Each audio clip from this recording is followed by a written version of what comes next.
시편 23장은 시편 중에서 가장 유명한 시편이고 성도들이 가장 사랑하는 시편입니다.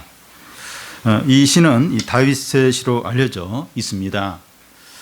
시편 23장은 양과 목자의 비유가 나오는데 다윗이 양이고 여호와 하나님이 이제 목자 시라는 겁니다. 다윗이 이 시를 썼을 때 안정되고 평화롭고 번영하는 때에 썼습니다. 다윗이 헤브론에서 유다 지파의 왕으로 7년을 다스리고 또 예루살렘에서 이제 왕으로 33년을 다스리게 되는데 아마 이 두 시기 중에 한때에 이 시편을 썼지 않았을까 이제 생각됩니다. 고생이 다 끝나고 원수들이 몰락하고 좋은 일만 있을 때 이 시를 이제 쓴 겁니다. 다윗은 이 시편에서 현재 자신이 누리는 안정과 또 평화와 번영을 하나님의 인도하심과 도움과 은혜에 다 돌리고 있습니다. 하나님께 모든 감사와 찬양과 영광을 돌리고 있습니다. 참 시편 우리가 방금 읽었고 이 내용을 잘 아는데 참 이렇게 모든 것에 대해서 감사하고 찬양하고 하나님께 영광 돌리는 이런 걸 느낄 수 있습니다.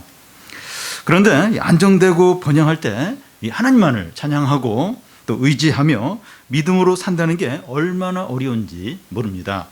100명 중에서 99명은 다 이렇게 이제 살기 이제 어렵습니다. 참 이렇게 어렵다가 이렇게 안정이 되고 이렇게 좋은 일이 생기고 계속 이렇게 될 때 이걸 모든 다 하나님께 감사드리고 찬양드리고 이렇게 하고 믿음이 더 좋아져야 되는데 그렇게 되기가 굉장히 어렵다는 겁니다. 지금 우리가 이제 그럴 수 있습니다. 재수할 때나 수능을 준비할 때는 안 그랬는데 대학 합격하고 나서 혹은 취업을 하고 나서 경제적인 어려움이 해결되고 나서 또 직장의 어려움이 해결되고 나서 사업의 위기가 사라지고 나서 청소년 캠프가 끝나고 나서 하나님으로부터 멀어질 수 있다는 겁니다. 우리가 그러기가 너무나 쉽다는 거예요. 지금 우리가 이런 상태에 있다면 이 하나님과 바른 관계로 회복되기를 바랍니다. 이 다윗이 참 뛰어난 이유가 이 모든 어려움이 해결이 되고 너무 평화로워요. 번영하고 막 좋은 일만 계속 있어요. 이럴 때 이 모든 것을 다 하나님께 감사하고 찬양하고 더 이렇게 하나님을 이렇게 사랑하고 있다는 겁니다. 그 6절 끝에 보면 내가 여호와의 집에 영원히 살리라. 이런 모든 감사를 통해서 더욱더 이제 하나님께 진정한 예배를 드리고 하나님을 더 사랑하고 기뻐하겠다. 이제 이렇게 이제 고백을 하고 이렇게 나아가고 있다는 겁니다. 그러니까 그러기가 얼마나 어려운지 몰라요. 그래서 우리가 좀 이렇게 어려움도 해결되고 좀 이렇게 평화로워졌는데 좀 이렇게 괜찮아졌는데 이러면서 확 이렇게 신앙에서 멀어졌다면 다시 이제 하나님께로 돌아가야 합니다. 다윗은 시편 23장에서 이 자신과 하나님과의 관계를 양과 목자로 비유하고 있습니다. 양은 우리에게 익숙하지 않고 강아지가 오히려 익숙합니다. 우리가 양을 실제로 보거나 경험할 기회는 거의 없습니다. 몇 년 전에 그 어린이 대공원에서 양을 제가 본 적이 있었는데요. 제가 이제 양에 대한 기대는 하얗고 귀여운 어떤 그런 양이었습니다. 그런데 실제로 양을 봤을 때 이 털이 흰 게 아니라 회색이었어요. 때가 워낙 많이 이 털에 절여 있어가지고 그리고 이 엉덩이 쪽에 그 배설물이 이게 막 붙어가지고 덕지덕지 이제 붙어 있는 대공원에서 제일 지저분한 동물이 양이었습니다. 양은 약하고 빨리 달리지도 못해요. 또 방어도 못합니다. 풀밭이나 물을 스스로 찾아가지도 못합니다. 그래서 양에게는 이 목자가 꼭 필요합니다. 양들은 목자가 돌봐줘야 되고 이끌어줘야 되고 책임을 져줘야 됩니다. 양은 목자에게 전적으로 의존적인 관계에 있습니다. 그래서 목자가 어떤 자냐, 어떤 사람이냐에 따라서 양의 어떤 안전이나 또 이렇게 생명이나 영양 상태가 다 결정이 됩니다. 이 개와 개주인의 관계를 한번 생각해 보면 개 주인이 이제 어떤 그 사람이냐에 따라서 개도 이제 운명이 달라지게 됩니다. 미국의 어떤 개 주인은 부자예요. 부자인데 자기 유산을 개에게도 이제 이렇게 물려주겠다고 그렇게 한 사람이 있고, 강남의 어느 집 개는 소고기 아니면 안 먹는다는 거예요. 그런 개는 빨리 잡아야 되는데 소고기 아니면 아무것도 안 먹는다는 겁니다. 그런데 어떤 개주인은 개를 때려요. 그리고 밥도 안 주고 휴가철 가면 개를 그냥 버립니다. 이제 그런 이제 개주인도 있습니다. 양은 이 개가 이제 개주인의 영향을 받는 것보다 목자의 영향을 훨씬 더 크게 받습니다. 목자가 사꾼이면 늑대와 사자가 나타났을 때 양의 생명이 끝나는 거예요. 그냥 늑대에 잡혀 먹혀버릴 것 되는 겁니다. 1절을 보면 여호와는 나의 목자시니 내게 부족함이 없으리로다. 다윗은 자신을 한마디의 양으로 말하고 여호와 하나님을 자기의 목자라고 합니다. 양에게는 목자가 어떤 자냐 하는 것이 결정적으로 중요하다고 하는데, 이 다윗의 목자는 여호와 하나님이라는 겁니다. 양과 목자의 관계가 되려면 양은 자신을 약하고 부족하다 하는 것을 인정하고 목자에게 자신을 전적으로 맡기고 전적으로 신뢰를 해야 됩니다.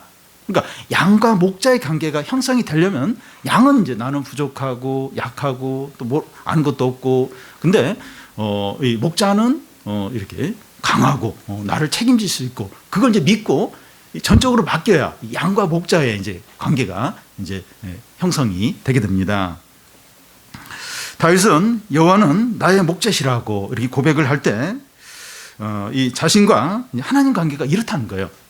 다윗은 나는 약하고 부족하고 능력이 없고, 그래서 내가 하나님께 내 자신을 전적으로 맡깁니다. 전적으로 신뢰합니다. 이제 이런 관계에 있는 겁니다.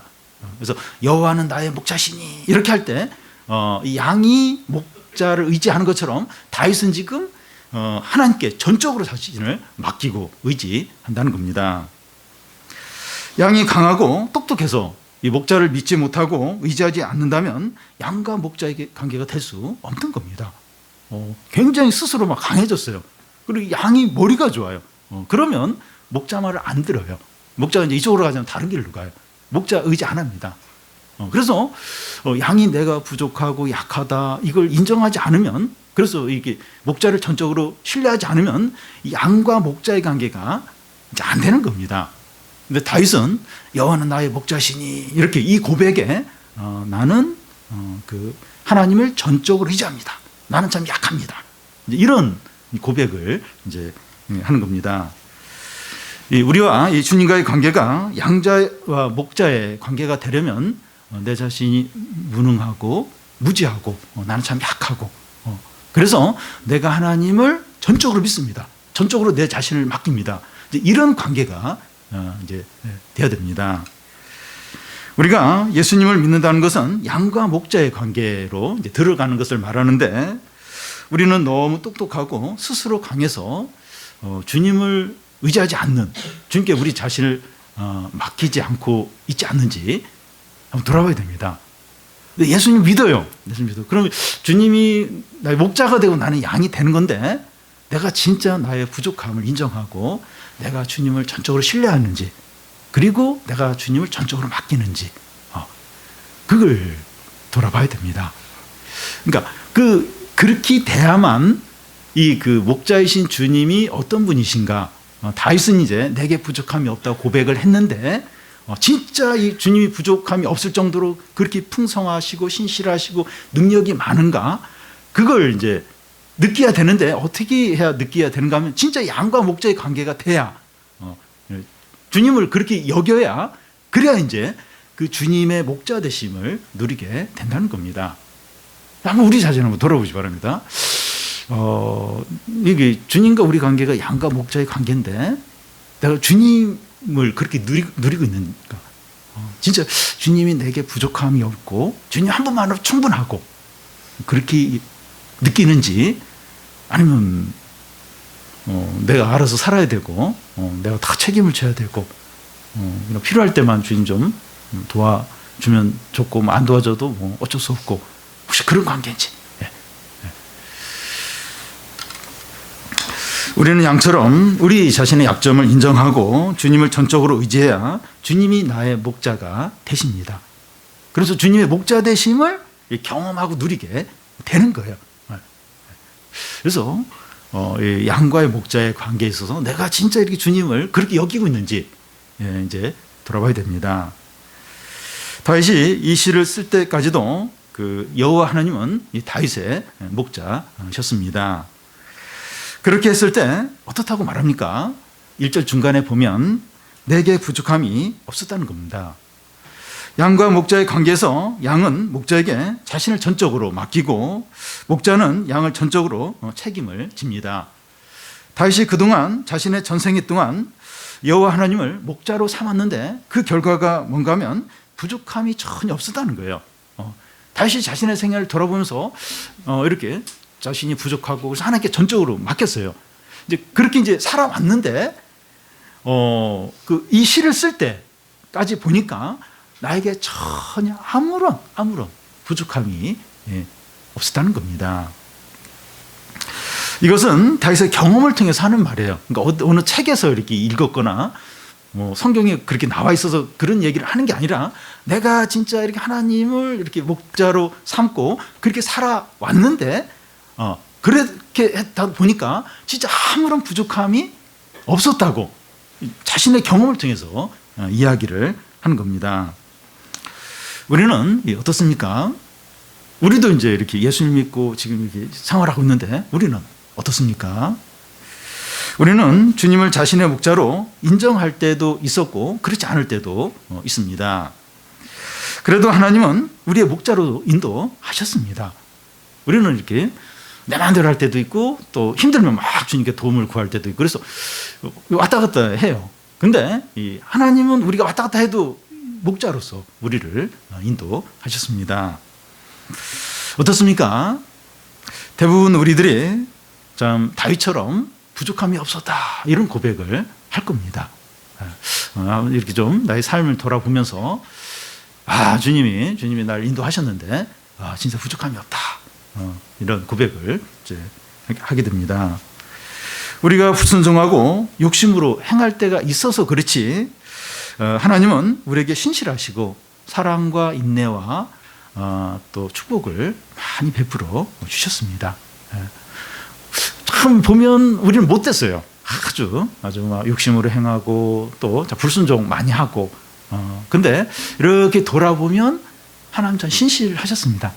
신실하시고 사랑을 베푸시고 인자를 베푸시고 오래 참으시고 그래서 이렇게 우리 자신을 이제 우리의 삶을 이렇게 돌아보면서 참 하나님이 어떻게 행하셨는가.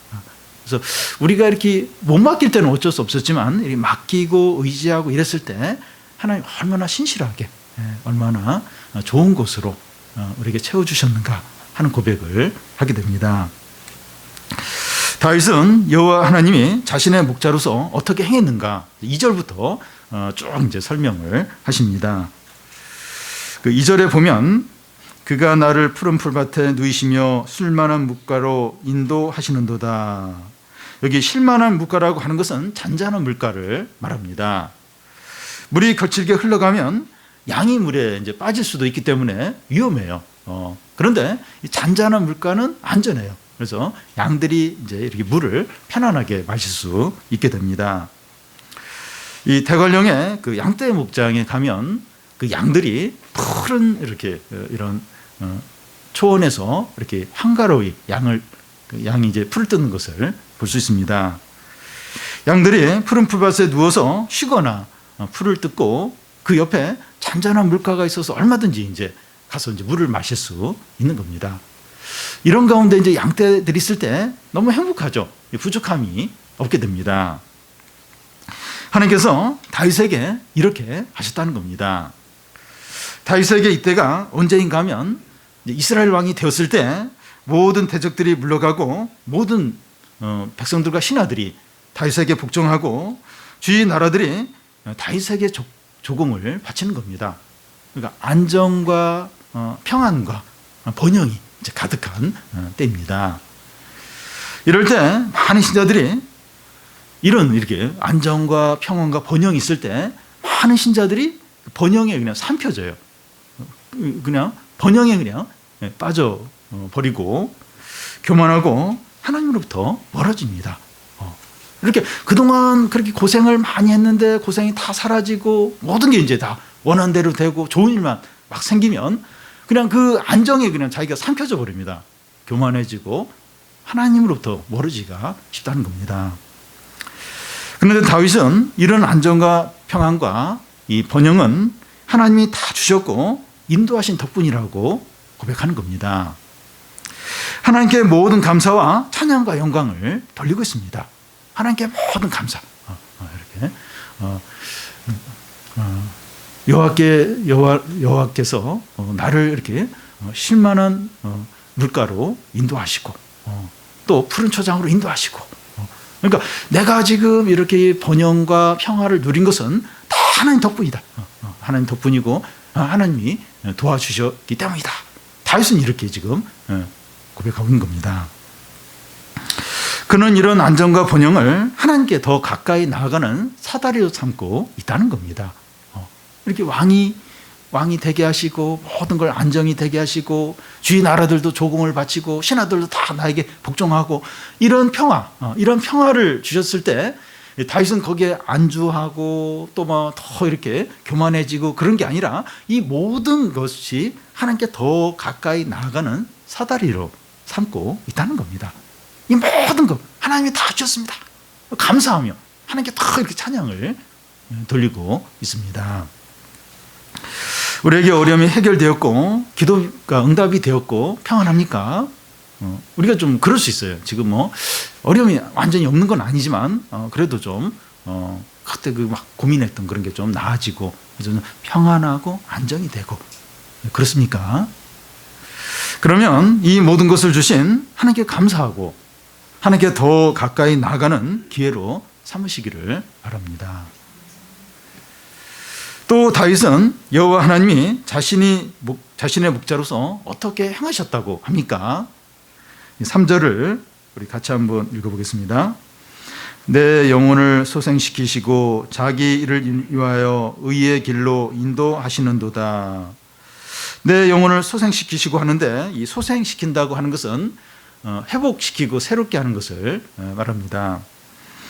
여호와 하나님이 다윗의 목자가 되셔도 마음에 상처를 받고 아픔을 겪고 낙심하고 두려워하고 침체될 수 있다는 겁니다. 분명히 이 다윗의 목자는 하나님이세요. 하나님이 다윗을 인도하세요. 그런데도 불구하고 다윗이 이제 상처를 입고 아픔을 겪고 낙심하고 이렇게 두려워할 수 있다는 겁니다. 사람들과의 관계의 어려움이나 또 사람들이 하는 말이나 또 고난 등으로 인해서 마음이 상하는 거예요. 힘들어하는 겁니다.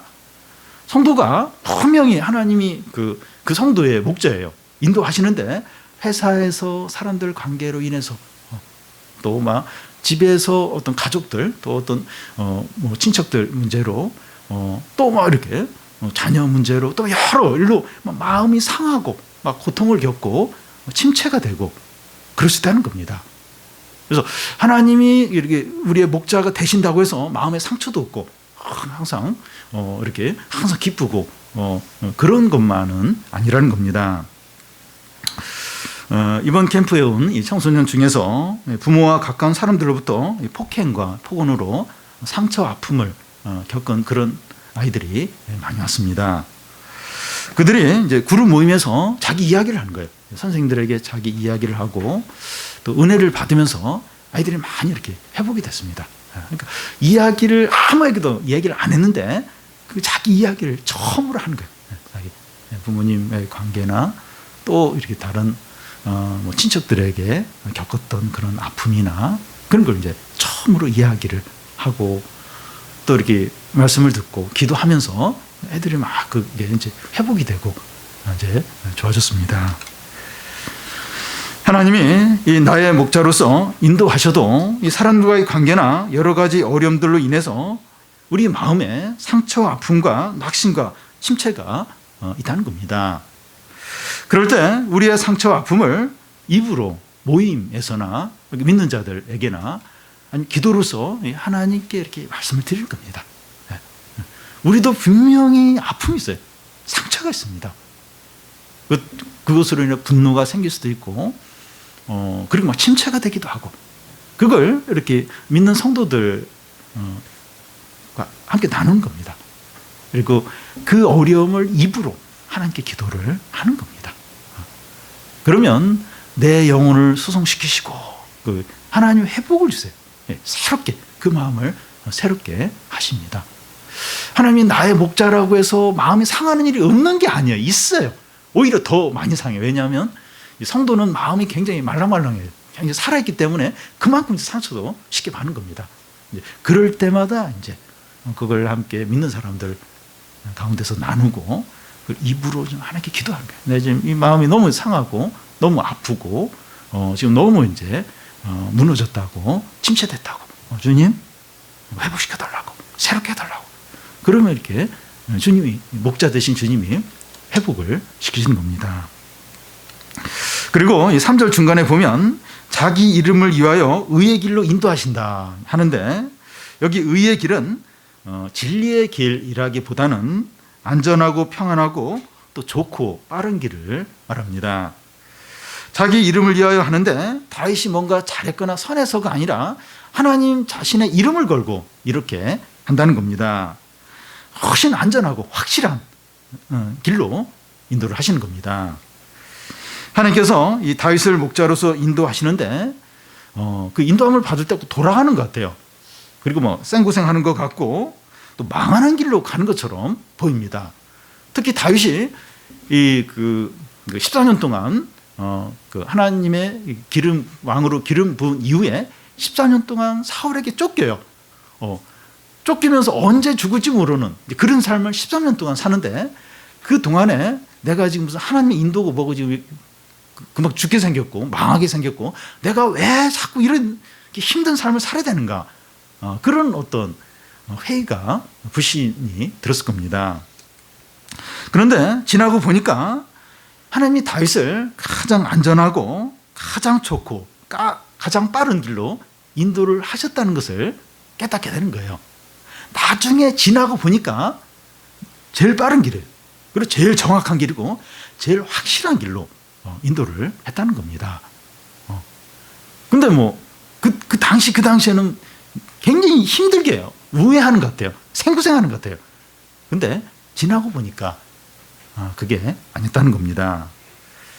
하나님은 자기 이름을 걸고 다윗을 이렇게 인도하셨습니다. 자기 이름을 위하여 의의 길로 인도하시도다. 하나님 자신의 이름을 걸고 이렇게 인도를 하셨습니다. 이 고이나 이 고3들이나 또 대학 이제 졸업생들이나 또 사업하는 분들이 자신의 진로에 대해서 고민이 많은데요. 하나님의 인도대로 가는 것이 생고생하는 것 같아요. 우회하는 것 같고 시간 낭비하는 것 같아요. 근데 시간이 지나고 보면 가장 안전하고 확실하고 빠른 길이었다 하는 것을 깨닫게 된다는 겁니다. 그러니까 눈에 보여요. 이렇게 빨리 돈이 나오고 빨리 이렇게 하는 그런 방법들이 다 보여요. 남들 다 그렇게 해요. 근데 이렇게 하나님의 인도를 받고 또 막 이렇게 말씀으로 이렇게 또 확인을 하고 또 막 이렇게 하는 게 이게 헛고생하고 지금 시간 낭비하고 지금 모든 일이 지금 타이밍인데 이 타이밍을 지금 놓치는 거 아닌가? 이런 막 불안감이 막 생기고, 근데 시간 지나고 보면 가장 빠른 길, 가장 확실한 길로 왔다 하는 것을 이제 느끼게 됩니다. 우리가 진로 문제를 생각할 때 신앙 안에서 지혜와 상식을 사용을 해야 돼요. 그러니까 우리가 신앙 안에서 하나님이 지혜와 상식을 주셨는데 이걸 이렇게 사용을 해야 된다. 이 지혜와 상식. 근데 결국은 궁극적으로는 이제 하나님께 맡기고 이제 가는 건데, 하나님께서 이렇게 그 길을 인도하시기 때문에 너무 낙심하거나 두려워하지 말라는 거예요. 남들이 다 하는 그런 걸로 해야 되지 않을까? 너무 불안해요. 나 혼자만 몇 명만 이렇게 가는 길로 이제 가는 것 같으니까. 근데 낙심하고 두려워하지 말라는 겁니다. 하나님께서 자신의 이름을 걸고 가장 안전하고 확실하고 빠른 길로 인도를 하신다는 겁니다.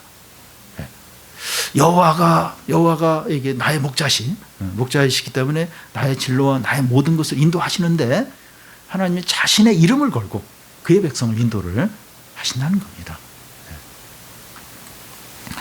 그리고 하나님은 이 다윗의 목자로서 어떻게 또 인도하십니까? 4절을 우리 같이 한번 읽어보면, 내가 사망의 음침한 골짜기로 다닐지라도 해를 두려워하지 않을 것은 주께서 나와 함께 하심이라. 주의 지팡이와 막대기가 나를 안위하시나이다. 이 사망의 음침한 골짜기는 어둡고 또 죽음의 어떤 그림자가 드리워진 것을 말하고 생명의 위험이 있는, 생명을 잃을 수도 있는 그런 어떤 어려운 아주 위험한 상황을 가리킵니다. 하나님은 다윗의 목자인데도 죽음의 그림자가 두려워져 있는 그런 위험에 처하게 할 때가 있다는 겁니다. 그러니까 하나님이 다윗의 목자면 그런 데 가면 안 돼요. 그런 일이 일어나면 안 되죠. 근데 사망의 어떤 위협이 있는 그런 것을 이렇게 지나가야 되고 그런 어려움을 직면을 해야 될 때가 있다는 겁니다. 하나님께서 다윗의 목자이시기 때문에 항상 푸른 풀밭과 잔잔한 물가만 있는 것이 아니라는 겁니다. 방금 앞에서 여호와는 나의 목자시니 나를 이렇게 푸른 초장과 잔잔한 물가로 인도하시는도다. 그래서 하나님의 인도는 항상 이게 푸른 초장, 잔잔한 물가, 그 다음에 또 푸른 풀밭, 또 잔잔한 호수, 그러니까 계속해서 이 좋은 일, 편한 길, 또 아주 해피한 그런 일들만 계속 이제 일어날 것으로 이제 기대하는데 그렇지 않다는 거예요.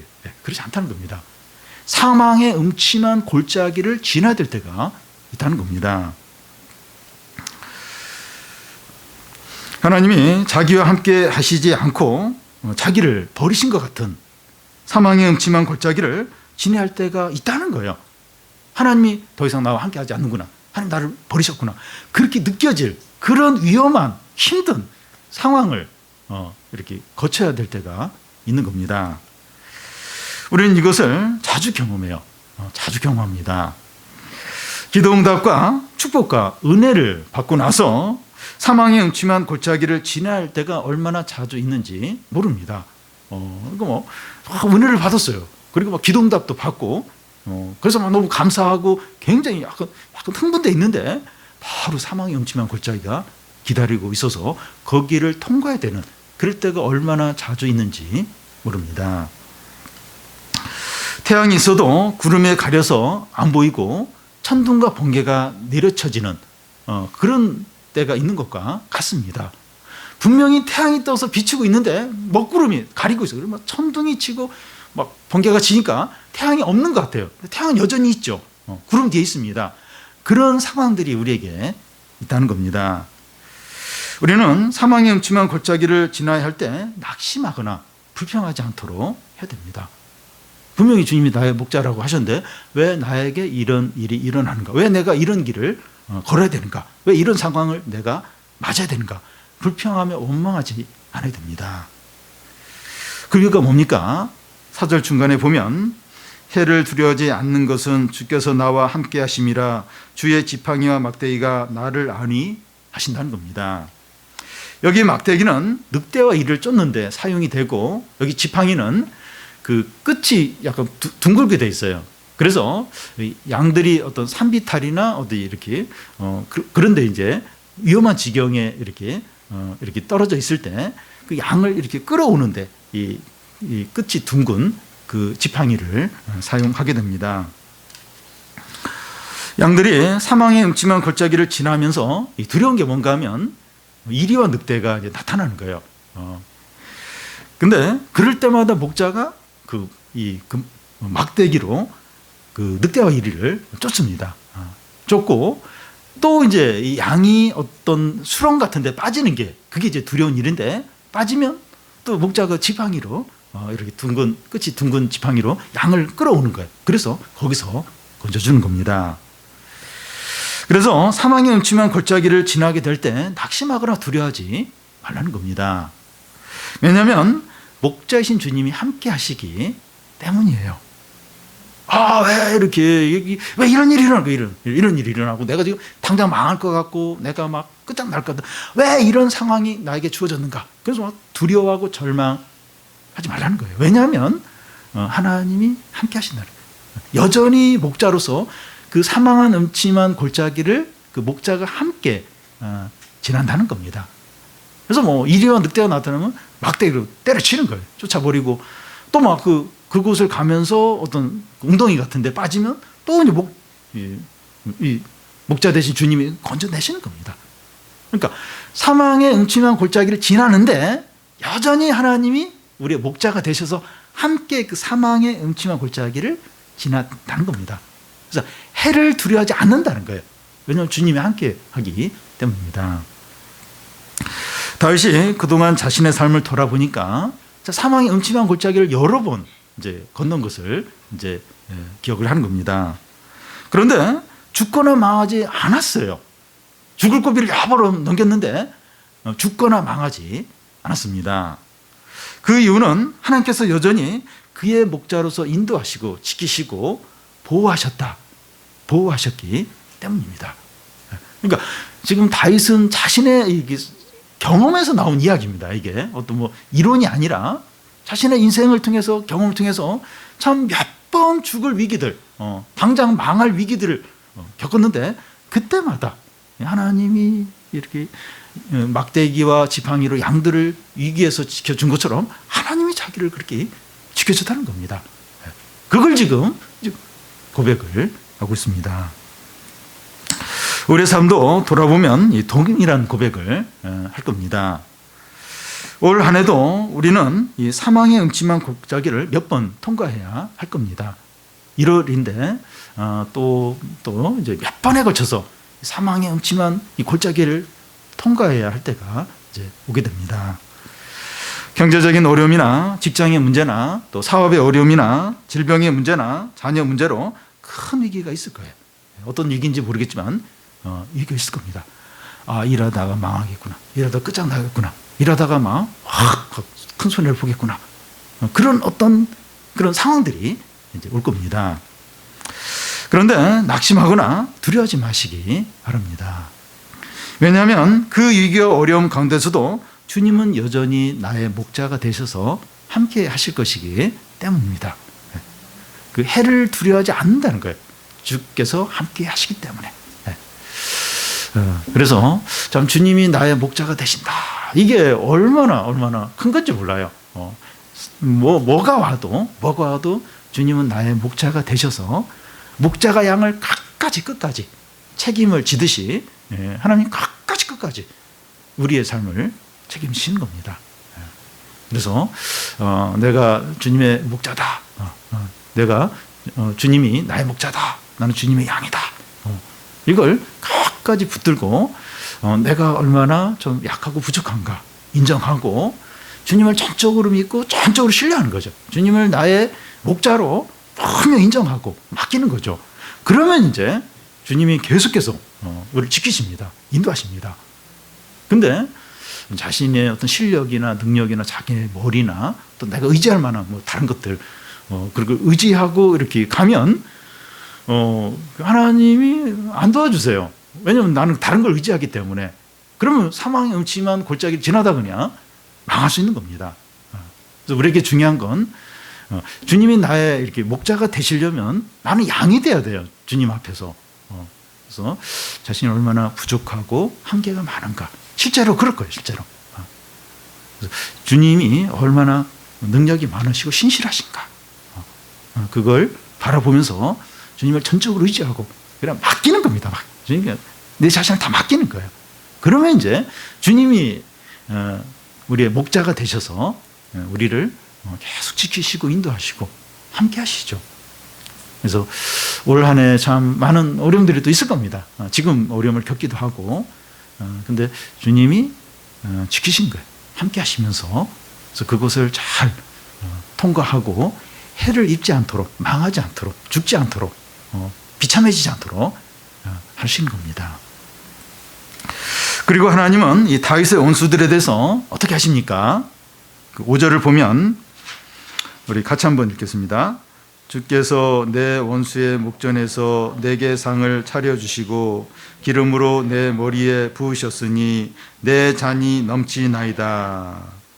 다윗이 여호와 하나님을 자기 목자로 삼고 믿음으로 사는 것을 이제 좋아하는 사람도 있었지만 더 많은 사람들은 싫어하는 거예요. 대적을 했습니다. 다윗의 원수들은 그를 반대하고 없애려고 하고 왕이 되지 못하도록 온갖 수단들을 썼습니다. 근데 하나님은 다윗을 이스라엘이 왕이 되게 하셨습니다. 이것이 바로 하나님께서 다윗의 머리에 기름을 부은 것이고 또 원수들 앞에서 이렇게 잔치를 이제 베푸신 것이 이제 됩니다. 우리가 주님을 우리의 목자로 삼고 살아갈 때 원수들이 싫어해요. 미워하고 반대합니다. 그러니까 내가 진짜 이렇게 그 사람들 사이에서 이렇게 그 학교에서나 직장에서나 또 친구들 사이에서나 이렇게 그 믿지 않는 사람들이 많은 곳에서 내가 진짜 믿음으로 이렇게 살고 하나님의 뜻대로 살려고 하면 그걸 인정하고 좋아하는 사람들은 소수고 더 많은 사람이 싫어해요. 그리고 어떤 사람은 아주 막 벌레 보듯이 그렇게 하고 그렇게 말도 함부로 막 하고 그리고 막 고의적으로 이렇게 내가 잘못되도록 내가 이렇게 어쨌든 막 큰 손해를 보거나 그렇게 되도록 의도적으로 그렇게 하는 사람들이 있습니다. 그러니까 이렇게 내가 믿음으로 살고 주님을 나의 목자로 삼고 막 그러면 반드시 원수들이 있어요. 미워하는 사람들이 나타나게 됩니다. 그래서 이 마음이 상해요. 마음이 상합니다. 그리고 어려움을 당하고 손해를 봐요. 그러니까 내가 이렇게 믿음으로 계속 살면 어쨌든 계속해서 마음 상한이 있어요. 내가 뭘 잘못해서가 아니라 그걸 싫어하는 사람 때문에 미워하는 사람 때문에 손해를 이제 보게 됩니다. 그런데 하나님은 때가 되면 원수들 앞에서 우리를 높이세요. 높이시고 우리를 위해서 잔치상을 베푸십니다. 때가 되면 그렇게 해요. 때가 되면 마치 올림픽에서 상대 선수들이 막 그 음해도 하고 방해도 하고 막 그랬는데 결국 이제 그런 사람들 다 경쟁에서 이기고 제일 높은 시상대 위에서 금메달을 목에 거는 것과 같습니다. 그러니까 하나님이 이제 때가 되면 그렇게 하신다는 겁니다. 우리가 주님을 나의 목자로 삼고 살아갈 때 이 대적들로 인해서 마음이 상하고 힘들 때가 많지만 5절 끝에 나오는 것처럼 내 잔이 넘치나이다 이런 고백을 또한 하게 하십니다. 다윗은 하나님께서 자기를 높이셔서 이스라엘 왕으로 다스리게 하셨을 때 내 잔이 넘치나이다 이렇게 고백을 했습니다. 그래서 이렇게 기름을 부어서 존귀케 하시고 또 막 원수들 앞에서 막 잔치를 벌려서 참 이렇게 위로도 하시는 이런 걸 통해서 참 이렇게 내 잔이 넘치도록 이렇게 풍성하도록 이제 하나님이 하시는 겁니다. 성도는 내 잔이 넘치나이다 하는 고백을 합니다. 저도 이제 우리 교회를 이제 생각을 하면서 또 유스케빈을 이제 마치면서 또 저와 저희 가정을 이제 한 번씩 생각하면서 내 잔이 넘치나이다 이런 고백을 할 때가 있습니다. 물론 뭐 모든 게 완벽하고 뭐 최상이고 이제 그래서가 아니라 여전히 뭐 허물이 있죠. 허물이 많은 뭐 저와 또 연약한 우리 교회나 또 부족한 유스케빈 사에게 하나님께서 베풀어 주신 은혜와 또 사랑과 또 축복을 생각하면 내 잔이 넘치나이다 이런 고백을 이제 하게 됩니다. 그래서 이렇게 뭐 객관적으로 볼 때 뭐 이렇게 대단한 건 아니다 할지라도 이렇게 하나님이 나에게 이렇게 복을 주시는 이렇게 참 사람들로부터 인정받지 못하고 막 미움받고 막 방해받고 막 그렇게 참 그래서 막 마음이 많이 상했어요. 힘들었는데 그래도 이제 뭐 어쨌든 이렇게 그냥 이렇게 믿음으로 이렇게 막 견뎠는데 하나님이 어떤 때가 되었을 때 높이시는 거예요.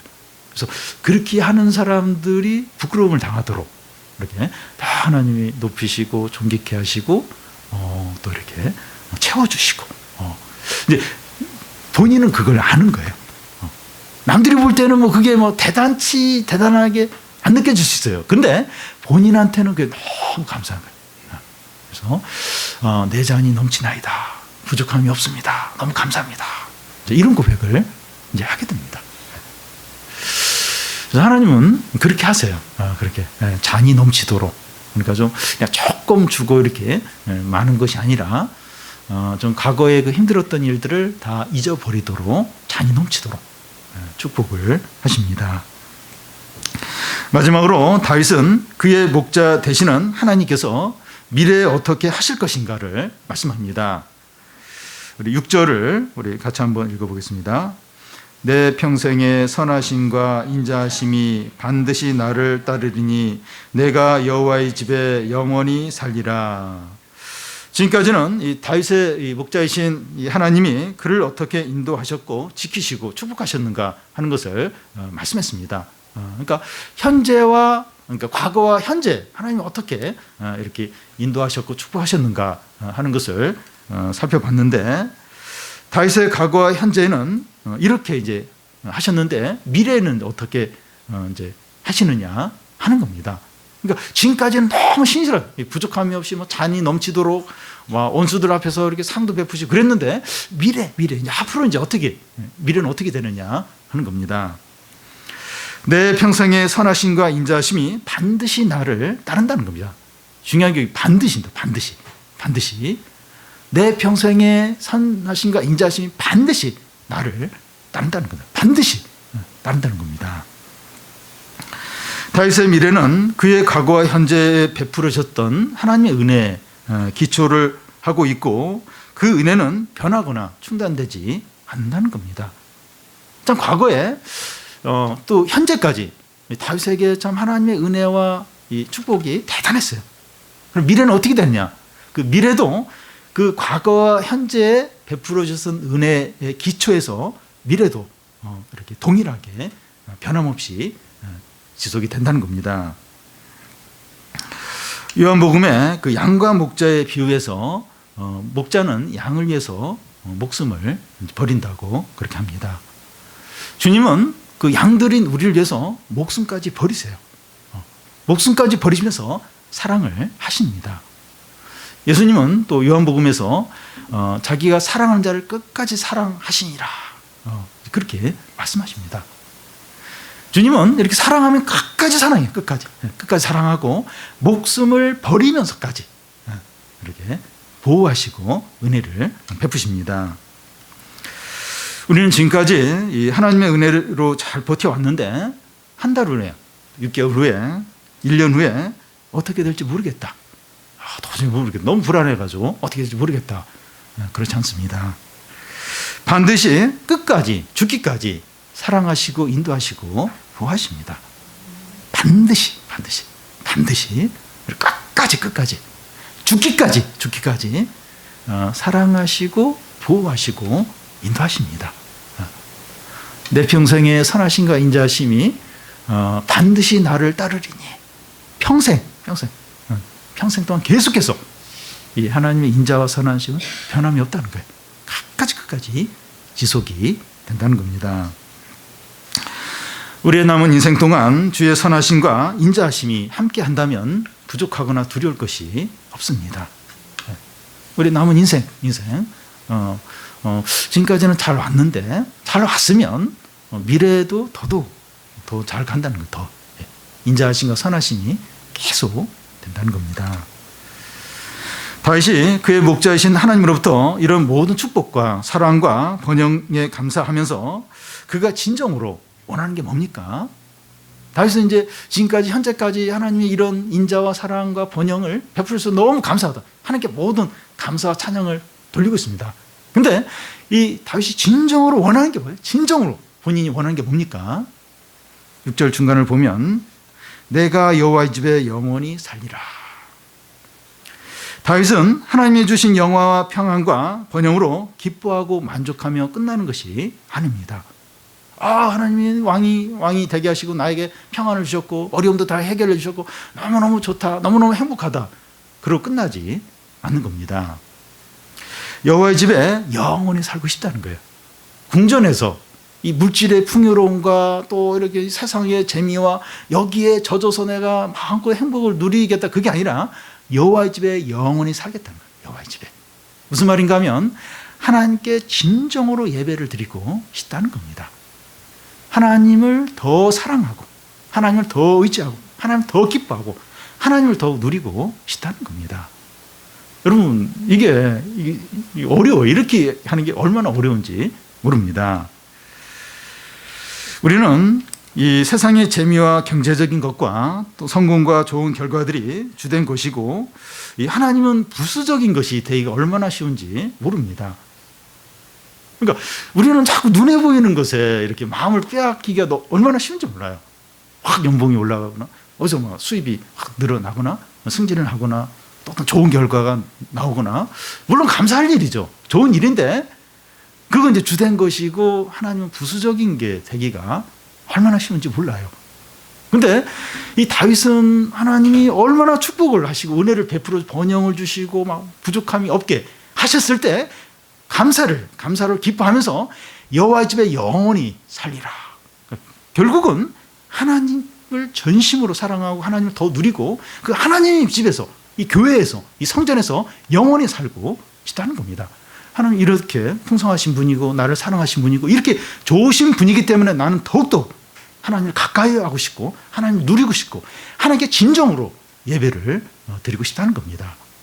근데 우리는 그렇게 잘 못할 때가 얼마나 많은지 몰라요. 얼마나 많은지 모릅니다. 우리의 마음이 눈에 보이는 것들과 세상 것들에 다 향해 있기가 얼마나 쉬운지 몰라요. 얼마나.